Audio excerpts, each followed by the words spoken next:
Guys, out here coming at you today in Raid Shadow Legends with another champion guide, this time on Golden Reaper, a Night Revenant epic Void Affinity champion. Very fast. Actually, she's all about speed and a little bit of damage mitigation as well. Before we get to the champion and how I have her built out for today, let's go ahead and give a shout out to some of you guys for leaving me these champion guide requests on a daily basis. I appreciate you guys.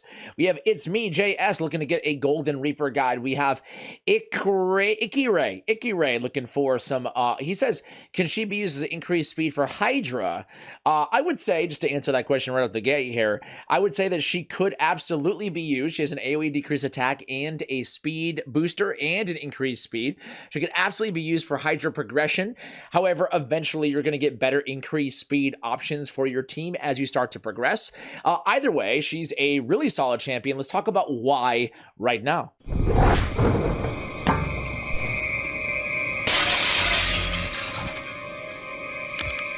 All right, guys, so as I mentioned, she is a... Where am I going? What am I doing? Plarium, calm down. Calm down with the pop-ups, dude. Calm down. I'm trying to record a video here. As I mentioned, she's a Void Affinity. She's an old-school Void epic in the game. Her base speed is the first thing you want to take note of here, right? I think early on when playing this game, I did not fully appreciate base stats enough, frankly, you know? Like... You know, who cares? Right? I used to tell myself, like, I didn't say who cares, but I used to go, 111 speed, like, whatever, man. I'm going to add like 100 to that anyway. Who cares really that much? But you start to notice the more you play this game that these base stats, they mean everything. They mean everything on these champions. So having a base 111 is very, very exceptionally good, especially for an epic champion. There's not many epic champions in the entire game who have more speed than Golden Reaper. I don't know how many. There might be like one. There might be none. I don't know. I can't think off the top of my head. I can't think of anybody over 111 speed. So she's very fast, which is great because she's all about speed and control anyway. Well, speed first and foremost. Control vis-a-vis speed. Harvest of Blood, or A1 ability, attacks one enemy. It also has a 50% chance when booked out of decreasing the cooldown of a random ally skill by one turn. A nice little addition to her A1, you know? It's not anything that you can count on, that decreased reduction, but it's always nice when it happens. On the A2, Maelstrom. And by the way, one final note there too, they're starting to release more and more champions with a similar A1. You put enough of them on the team together, right? And you're going to start getting these kind of this built-in, I don't know, reflex type thing going on with your team. So it's definitely notable, especially when you can kind of parlay or combine two of these champions with this skill together. On the A2, Maelstrom is an AoE attack on a 4-turn cooldown. It has a 75% chance when booked. That can be brought up to an 80% chance with the sniper mastery. Man, in a perfect world, she would have a decreased target's turn meter in addition to the decreased attack, but all in all, it's a pretty average ability. It's average because it's a 4-turn cooldown, not a 3-turn cooldown, and it's average because it's a 75% decreased attack and not 100% decreased attack. If they were going to give this champion a buff, which I actually wish they would, it's not a buff because she's trash. It's not that at all.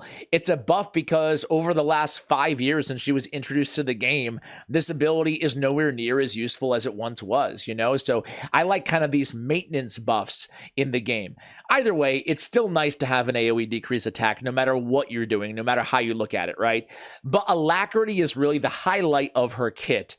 It's kind of like the Apothecary A3, but better, right? It's a 3-turn cooldown. It's a big version of increased speed on all allies, and then it's a turn meter boost of 20%. Now, let me just cover the aura, accuracy, and faction encrypts by 40, okay? Now, let me be real with you guys on Golden Reaper. She's really good in a vacuum, like really solid, right? However, she's been power crept a bit, you know? I just mentioned Apothecary. Now, he's a rare high elf champion who, you know, a lot of people get their hands on. He's a rare. You'll eventually get your hands on him. And his ability isn't that much worse. His turn meter boost is 15% instead of 20. And he also has it on a 3-turn cooldown, increased speed, right? And then he has a heal on a 2-turn cooldown instead of an AoE decreased attack. Now, he's not as fast as Golden Reaper either. But the problem is as you scale like towards that's the early game in that direction, Apothecary, right? And then as you scale towards kind of the end game, Well, you'll have an Arbiter who has a better turn meter boost, right? No increased speed, though. But then there's a lot of other champions with increased speed, like a Lydia, for example, who does a lot more than just that, too. So she's kind of stuck in this weird middle ground, Golden Reaper, in my opinion, you know? A solid champion, but one that you might outgrow. And I just got to be real with you guys. I'd love to get here on this channel and say that every champ is going to be super viable, even in the end game.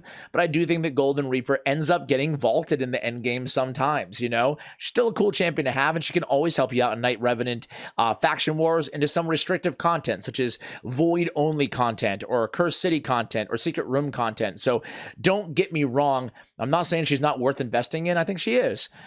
If you need her. If you need this sort of a champion, just might not, bring you to the end game like some of the other epics that we've discussed here on the channel. That all being said, let's go ahead and take a look at how we have her built. I went with a very, very basic build. I'm going to treat this video, even though we're on an end game account, I'm going to treat it like we're kind of early mid game-ish, okay? So I put on some like decent gear on her, but it's more about the sets, right? So I went double speed and accuracy, and that tells you all you need to know about this champion. We want her to be fast, and, well, we actually, the accuracy, we need to land the decreased attack, right? Now, if you're only using her as a turn meter booster for the arena, which is her number one use case, I would say, right? A turn meter booster, an upgrade to Apothecary for the arena. If that's the only utility you're getting out of this champion, then I would focus on speed way more than I would on accuracy for the A2, okay? When she does her job and you have the right sort of a team built, we'll talk about that sort of arena team in this video, she's just going to use her A3, the Alacrity, and then that's it. The battle's going to be over. We're going to boost, we're going to debuff, and we're going to nuke, you know? Now, sometimes she still will use her A2 and her A1, but you guys kind of get the point, hopefully. So the thing about Golden Reaper is she's an attack-based support champion, right? Her damage scales off of attack. And her multipliers aren't that bad, and her base attack isn't that bad. You know, sometimes on support champions, we see like an 800 base attack or whatever. It's tough to scale. But if we go over to hellhades.com, we'll take a look at the ratings in just one moment here. But she's a 2.8 attack multiplier on her A1 and a 3 multiplier on her AoE, on her A2. That's not going to be crazy damage. Don't get me, especially for arena, she's not going to be a nuker and speed booster for your team. However, in PvE content, in restrictive content, in Hydra, if you're early game Hydra clan boss, having her do a little bit of damage isn't the worst thing in the world too, and she can dish out a little bit of damage, right? So I would say a above average support epic damage dealer, right, for your team. That all being said, that's why I built her with crit rate on the gauntlets. Now, you do not have to go crit rate on the gauntlets. First and foremost, we want to keep her alive, okay? So that's first priority. HP is absolutely fine on the gauntlets. It scales a little bit better than defense, but defense percentage is fine too. I would go HP. Or you can go crit rate. If you're keeping her alive, go crit rate. Add a little bit of damage into her build as well, right? Let me go ahead and ascend this, see if I get anything juicy here for a stat. Attack percentage, okay, cool. We'll leave it at 1 ascension. So I went accuracy on the banner. I went crit damage on the amulet. And I went defense on the ring. Defense, HP, or attack, if you're keeping her alive, are all fine for the ring, okay? Speed on the boots. I went defense percentage on the chest. Again, same thing. Attack percentage is fine. If you're looking for damage, you can keep her alive. HP percentage, I would say, is a bit preferable to defense percentage, but it's close. It's not the end of the world going either way. I like this piece mainly because of the speed, and I will get a couple levels of ascension out of that accuracy as well. Okay, talking about, I don't have her awakened at all, but if I did, I would probably go with, I think Commanding Presence is fine. If you're using her as a speed booster, maybe going with Cruelty, I think, is an option. You could obviously go with Dark Resolve. You could go with Indomitable Spirit as well, a chance to block CC debuffs. So those are the options that I would consider. Decrease the decrease the damage this champion receives according to the number of debuffs on them.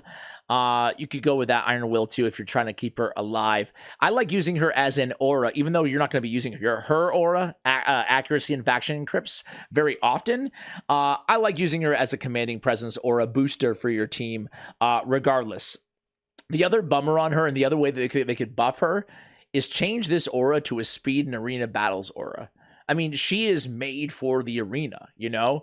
So even giving her a 23% speed in the arena, 25%, heck, even 20% or 19% in the arena, I think it would be a massive, massive buff to her overall viability and utility. Right now, she pairs well. We'll talk about who she pairs well in a moment. Here's the Masteries, guys. This is an arena turn meter booster loadout here, okay? We went down the support tree. We ended with timely intervention, right? It's all about timely intervention and cycle of revenge are all about trying to cut in line to speed boost the rest of the team so we don't all die, right? So if something goes wrong, the enemy team goes first before she can even go. She has chances to cut in line. Increases champion's turn meter by 20% whenever an ally hero drops below 25%. So the other team goes first, they boost, they nuke, and someone falls below 25%, you know, you get a 20% turn meter boost, and then she can boost everybody else with her A3, right? Same thing with Cycle of Revenge. 50% chance to increase the turn meter by 15% when an ally is attacked with a critical hit, which is usually the case inside the arena. Otherwise, just went with some accuracy masteries and some support masteries here on the defensive tree. Good time to go ahead and take a look at hellhades.com. They give it an overall champion score of 3.5 on Golden Reaper. They score her pretty well in terms of her versatility, though. Old school Demon Lord clan boss, Doom Tower wave content, just good turn meter booster, good damage mitigator with the 8-2, Iron Twins 3.5, Dragon 4, Eternal Dragon a 4, Magma Dragon a 3.5, Arena a 4. I agree with these reviews. Overall, these are the speed booster, very similar to what I chose in terms of masteries. They also went with timely intervention. They went lay on hands.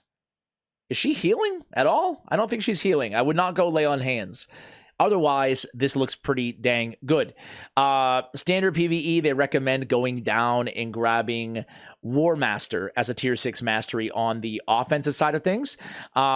And I would recommend this as well. If you're going to be using your Golden Reaper in a lot of PvE content outside the arena as well, I think this is probably the more desirable loadout for your masteries. So I would copy this or something close to it. Here, let me rearrange it in case you guys want to take a screenshot. And look at me hogging the entire camera. Sorry.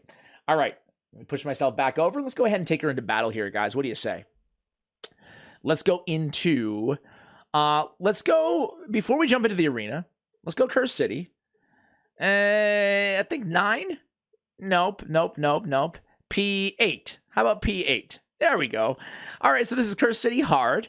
I went ahead and I put her with a team that would be more realistic in the early game account, so all rares alongside of her, right? So she's going to be the motor of this team, and again, some damage mitigation with a decreased attack as well.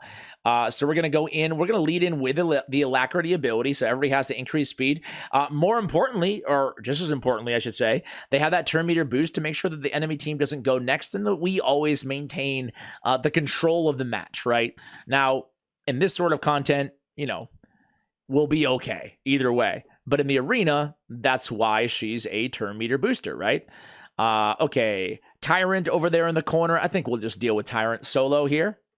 Nice hit, Judge. Have we done a guide on Judge yet? I'm not sure.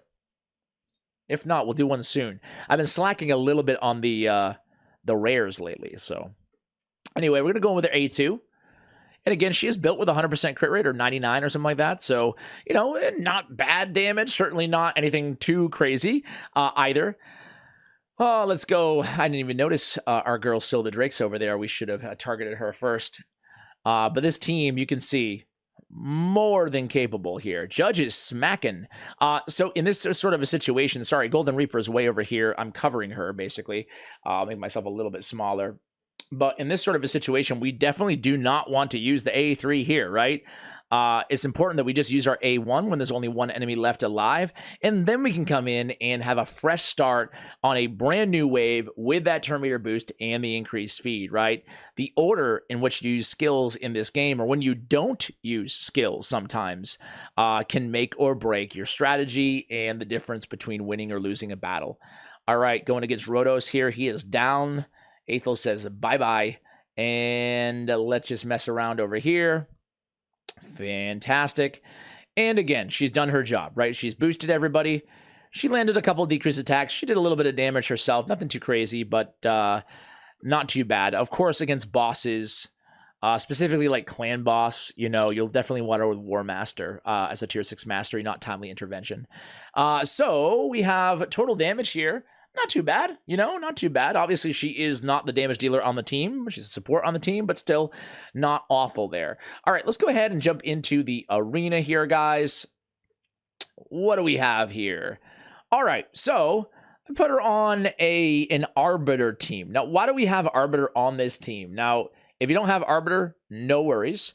I'll switch this team up a second, in a second, I should say, after a match or two. And I'll show you what I would do if you don't have Arbiter, but you want to use Golden Reaper as your turn meter booster. This is nice because this is booster into a booster. You see this sort of a strategy a lot with like an Arbiter and a Lysandra on the same team, right? We're having Arbiter basically pass it to Lysandra, who has the turn meter boost and the turn meter reduction of the enemies and increased speed. As we mentioned earlier, Arbiter doesn't have increased speed, and it's a great buff to have. So now we go second, she goes second, I should say, and then she can pass the proverbial baton over to Madame Ceres, who's going to be our debuffer. Now, there's nothing to remove right now, but we have everything beautifully arranged for our nuker, who's going to be Negorio. He's going to go in with the A3 ability, and everybody is basically dead. And that's how it works. That is how you utilize a turn meter booster on your arena team. Now, if you're just starting out or brand new to the game, you know, you're probably going to have, instead of a Negorio, you're going to have like a Kaler or whoever in this role, an Aethel, an Elhain. Let me do one more battle with this team, and then we'll switch things up. What you would do if you didn't have Arbiter. Why do we have Arbiter on this team? Not only is she amazing with a great 30% turn meter boost on this ability, not only is she a reviver for your team, but most importantly, and the reason that we have her on this team is because she has the speed lead aura for the arena. And we don't have that otherwise. So on this team, you can see that even with all of those buffs, all of those turn meter boosts, Negorio's still too slow. I think I have him built a little bit too slow, but it's okay. He's going to get a turn right now, and we're going to try to go in with the A3 and kill everybody, which we do. He smacks, by the way, that epic. We already have a guide on him. I know we do. All right. Now, what if you didn't have a team like this, okay? What if you didn't have Arbiter? Well, we would have to change our strategy a little bit, and I would run a Skull Crown or anybody, any speed, arena speed lead. If you have Sun Wukong, even better. I'm going to use Skull Crown. She's going to be my nuker, but she has speed in arena battles by 23%. So we can kind of run anybody in this last spot. It's kind of like, it's become a bit of a flex position for us because now we have our nuker and also our speed lead.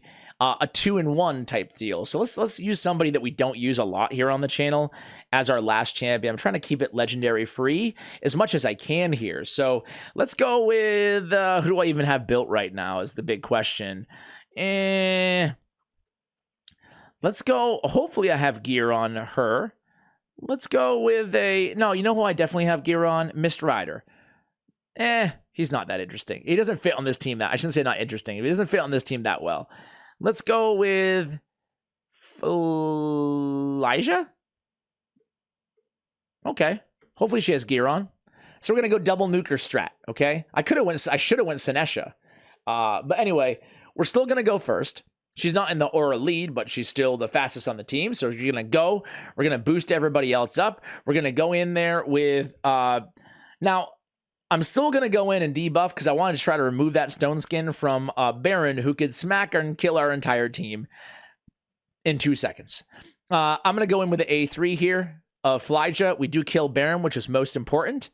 And this is all made possible by that beautiful setup of the alacrity, right? So we can go in with the A2, and from here on out, we can just go, ooh, I don't want to speak too soon. I was going to say from here on out, we can just go on auto. Let's see if we can pull this off here. We lose our Flyja, but I think we're going to get this done. Just got to take down Deliana, right? And we do have the another turn meter boost coming back in there with another alacrity. And we have the unkillable Skull Crown as well if we need. Yeah, apparently we already used it. Uh-oh. We need some damage, Golden Reaper. Oh no. Oh no. Dude, I have to say, man.